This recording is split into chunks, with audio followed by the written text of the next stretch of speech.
A year-long investigation has found current sentences handed to those convicted of child manslaughter are inadequate and are failing to meet community expectations.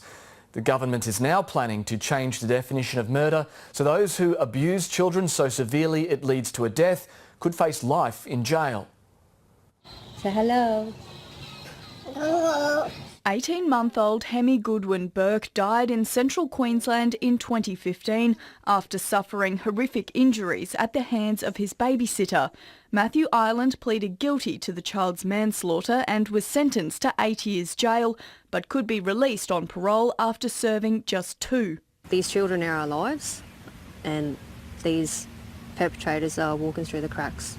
After a year-long review of child homicide sentencing in Queensland, there was one clear conclusion. Sentences for child manslaughter are not adequate. The council has recommended a new aggravating factor be applied when victims are under 12 years old, so courts must consider the defencelessness and vulnerability of the victim. It's also recommended improving support for victims' families and publishing sentencing remarks for child homicide matters the day they're handed down or soon after. The state government has agreed to implement the recommendations and is going a step further, expanding the definition of murder so people who show callous disregard for children causing their death can be handed a mandatory sentence of life in jail.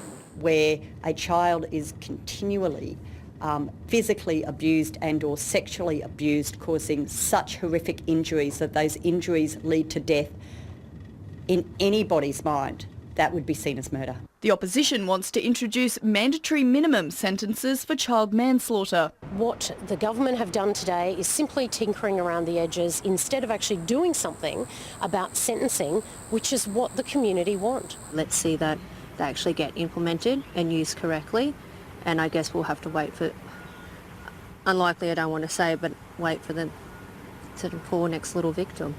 The proposed changes will be introduced when Parliament resumes next year.